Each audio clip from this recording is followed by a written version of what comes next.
মাত্র 6 টাকা লঞ্চে ভ্রমণ করে কুটিঘাট থেকে বেলুড় মঠ গিয়ে সেই ভিডিও তোমাদের সামনে তুলে ধরেছিলাম। আজকে 11 টাকায় টিকিটে লঞ্চে ভ্রমণ করে ঘুরবো বেলুড় সহ দক্ষিণেশ্বর এবং দক্ষিণেশ্বর ও বেলুড় মঠের ইতিহাস জানবো। চলো শুরু করি।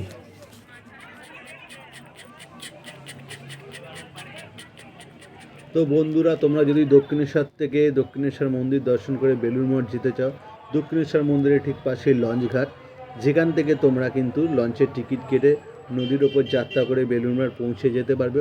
অথবা কেউ যদি বেলুড় মঠ ঘুরে সেখান থেকে চাও দক্ষিণেশ্বর, খুব সহজেই আসতে পারবে ওই একই জলপথে। তো আমি বেলুড় মঠ থেকে মাত্র 11 টাকার টিকিট কেটে দক্ষিণেশ্বরের উদ্দেশ্যে রওনা হলাম।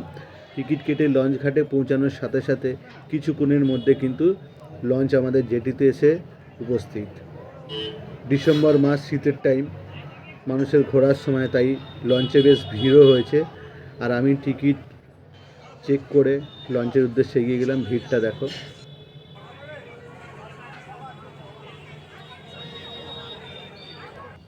এই বেলুড় মঠ থেকে লঞ্চ ছেড়ে দিয়েছে দক্ষিণেশ্বরের উদ্দেশ্যে, এবং এই বেলুড় মঠ থেকে দক্ষিণেশ্বরে যাওয়ার সময় কিন্তু নদীর দুপারে বেশ কিছু গুরুত্বপূর্ণ জায়গা আমাদের চোখে পড়ে, যা হয়তো অনেকে আমরা জানি না বা অনেকে জানি। যারা জানো না তাদের উদ্দেশ্যে জানিয়ে দিই, এই বেলুড় মঠের ঠিক অপোজিট সাইডেই রয়েছে কিন্তু কুটিঘাট, এবং এই কুটিঘাট থেকে লঞ্চ কিন্তু যেমন বেলুড় আসে এবং বেলুড় মঠ থেকে লঞ্চ কিন্তু কুটিঘাটের উদ্দেশ্যে যায়।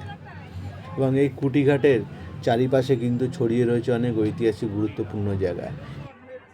কুটিঘাটের দিকটা তোমাদেরকে একটু ডিটেলসে দেখাচ্ছি।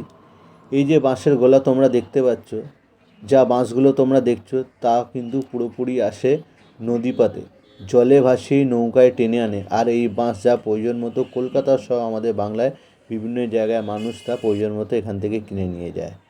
আর এই জায়গাটা কিন্তু একদম কুটিঘাট লঞ্চ ঘাটের পাশেই। আর এই কাঠের গাড়িগুলো করে কিন্তু বেশিরভাগ বাঁশ আগে নিয়ে যাওয়া হতো।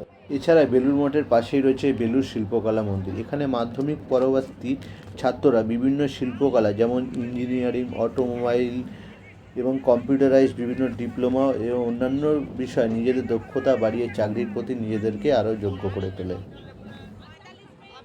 এই বেলুড় শিক্ষা প্রতিষ্ঠানের পাশে যে বাড়িটা তোমরা দেখতে পাচ্ছ, এটা শতাব্দী প্রাচীন লালবাবা আশ্রম।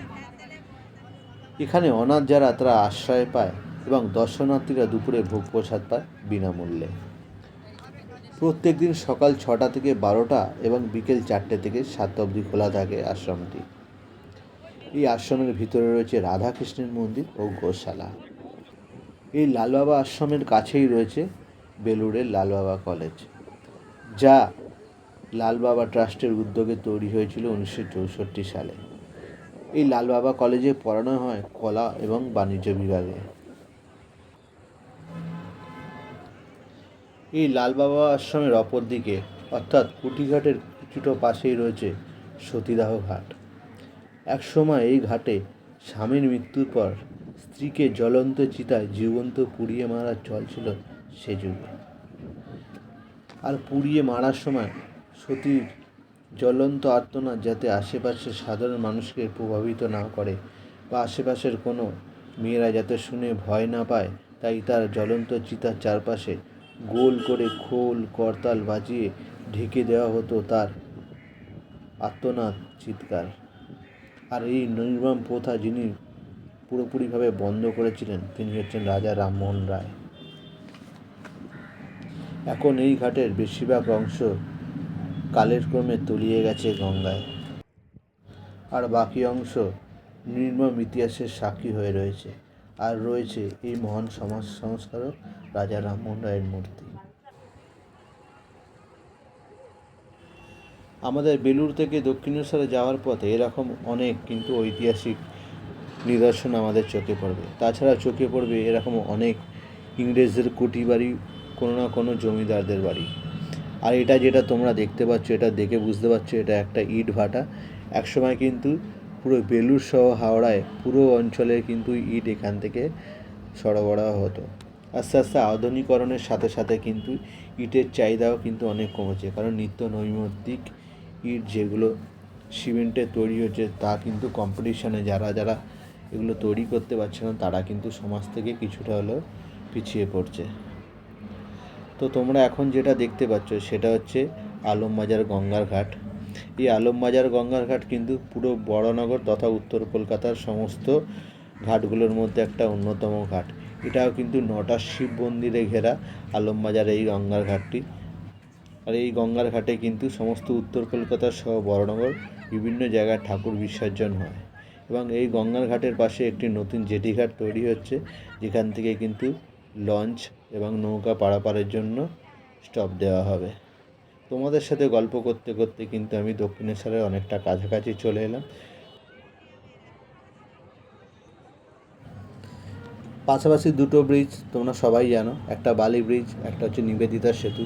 বালি ব্রিজের আসল নাম ওয়েলিংটন ব্রিজ, অনেকে বালি ব্রিজ বলে, এবং অফিসিয়াল নাম ওয়েলিংটন ব্রিজ, এবং বর্তমানে যেটা আমাদের ইন্ডিয়ান গভর্নমেন্টের নাম হচ্ছে বিবেকানন্দ সেতু। এবং পাশেরটা হচ্ছে 2007 সালে তৈরি নিবেদিতা সেতু। বালি ব্রিজের ওপর কিছুটা ওজন বা প্রেশার কমানোর জন্য কিন্তু বড় বড় ট্রাকগুলো নিবেদিতা সেতু দিয়ে যাতায়াত করে, এবং বালি ব্রিজে কিন্তু ট্রেন, ছোট গাড়ি এবং বাসগুলো যাতায়াত করে।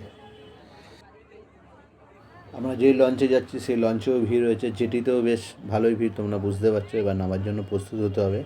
নামতে নামতে যেটা চোখে পড়লো, একটি বাচ্চা দড়িতে চুম্বুক ফেলে কিন্তু গঙ্গা থেকে পয়সা সংগ্রহ করছে, যেগুলো অনেকেই বালি ব্রিজের ওপর থেকে কিংবা আমরা গঙ্গাতে ফেলি। তো জেটি ঘাট দিয়ে নেমে পায়ে হেঁটে পৌঁছে গেলাম মায়ের মন্দিরের সামনে। আর কিছু মায়ের মন্দিরের সম্বন্ধের কথা তোমাদেরকেও জানিয়ে রাখি। আমাদের দেশে যতগুলো কালীক্ষেত্র রয়েছে তার মধ্যে দক্ষিণেশ্বরের কালীবাড়ি মানুষের কাছে বিশেষভাবে জনপ্রিয়। এই মন্দির স্থাপন ও ভক্তদের কাছে আকর্ষণের ও শ্রদ্ধা ধর্মস্থানের হয়ে ওঠার পিছনে রয়েছে এক গভীর ইতিহাস। এই মন্দির গঙ্গার তীরে প্রতিষ্ঠিত হয়েছে, আর এই মন্দিরটি 1855 সালে রানী রাসমণি দেবী প্রতিষ্ঠা করেন। কথিত আছে যে 1847 সালে জমিদার রানী রাসমণি বারাণসী কাশী তীর্থযাত্রার জন্য আয়োজন করেছিলেন।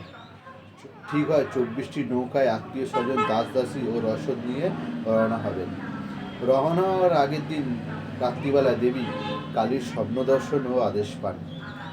রানী রাসমণি দেবী ঠিক করেন যে মায়ের স্বপ্নাদেশ পেয়ে এই মন্দির প্রতিষ্ঠা করবেন তিনি এখানেই। রানী তৎক্ষণাৎ গঙ্গার তীরে জমি ক্রয় করে ফেলেন। 1847 সালে বিরাট মন্দির নির্মাণের জন্য কাজ শুরু হয়। মন্দিরের 20 একর জায়গাটি কেনেন জন হেস্টিং নামে এক ইংরেজের কাছ থেকে। লোকের কাছে জায়গাটি সাহেবান বাগিচা নামে পরিচিত ছিল। দীর্ঘ 8 বছরে 9,25,000 টাকার ব্যয়ে মন্দিরটি তৈরি হয়। 1855 সালে 31শে মে জগন্নাথ দেবের স্নানযাত্রার দিন মন্দিরে মায়ের মূর্তি প্রতিষ্ঠা করা হয়। রামকুমার চ্যাটার্জি ছিলেন মন্দিরের প্রধান পুরোহিত, আর ছোট ভাই গদাধর সহযোগিতা করতেন দাদার সাথে। পরে এই গদাধরই প্রধান পুরোহিত হিসেবে মন্দিরে পুজো করতে থাকেন। আর এই গদাধরই ছিলেন পরবর্তীকালে শ্রী রামকৃষ্ণ পরমহংসদেব। তার সহধর্মিণী ছিলেন সারদা দেবী। মন্দিরের বাইরে নওবাতখানায় থাকতেন এই সারদা দেবী। এখন এই নওবাতখানাটাকে সারদা দেবীর মন্দির হিসেবে প্রতিষ্ঠা করে দেওয়া হয়েছে। প্রায় 30 বছর ধরে অধ্যয়ন করেছেন শ্রী রামকৃষ্ণদেব। দক্ষিণেশ্বরের মূল মন্দিরটি 3 তলা ও 9টা চূড়া রয়েছে। মন্দিরটি দক্ষিণমুখী হওয়ায় এই মন্দিরটির নাম কিন্তু দক্ষিণেশ্বর মন্দির। এই দক্ষিণেশ্বর মন্দিরের পাশেই রয়েছে 12খানা শিব মন্দির, যা একই প্রকার দেখতে এবং পূর্বমুখী, আর সেগুলি আটচালা স্থাপত্যভাবে তৈরি হয়েছে। এছাড়া মূল মন্দিরের পাশে রয়েছে রাধাকৃষ্ণের মন্দির। এই মন্দিরের প্রবেশের সামনেই রয়েছে এই মন্দিরের প্রতিষ্ঠাতা রানী রাসমণি দেবীর গৃহকুটির। উত্তর পশ্চিম দিকে রয়েছে রামকৃষ্ণদেবের বাসস্থান। রামকৃষ্ণদেবের আধ্যাত্মিক সাধনার কারণে এই মন্দিরটি কিন্তু একটি তীর্থস্থানেও পরিণত হয়েছে। আর রামকৃষ্ণদেবের প্রতি আকৃষ্ট হয়ে স্বামী বিবেকানন্দ দক্ষিণেশ্বরে আসতেন। এক মঙ্গলবার রামকৃষ্ণদেবের সহায়তায় তিনি মা কালীর দর্শন পান সরাসরিভাবে, এবং মায়ের জীবন্ত রূপ দেখে শ্রী বিবেকানন্দ প্রফুল্ল হয়ে ওঠেন। মায়ের প্রতি তিনি আকৃষ্ট হওয়ার সাথে সাথে তিনি রামকৃষ্ণদেবের প্রধান শিষ্যত্ব গ্রহণ করেন, এবং রামকৃষ্ণদেবের মৃত্যু হলে তিনি 1897 সালে রামকৃষ্ণদেবের স্মরণে বেলুড়মঠ প্রতিষ্ঠা করেন। আশা করি এই ভিডিওটি তোমাদের সকলের খুব ভালো লেগেছে। তাহলে তোমাদের প্রিয়জনদের শেয়ার করতে ভুলবে না। আমি সঞ্জীব চক্রবর্তী, আমার এই ইউটিউব উইথ সঞ্জীব চ্যানেলে এরকম আরও তথ্য সহ ভিডিও পেতে আমার এই চ্যানেলটিকে সাবস্ক্রাইব করে দিও, দেখা হবে পরবর্তী ভিডিওতে। সকলে ভালো থাকবেন। নমস্কার।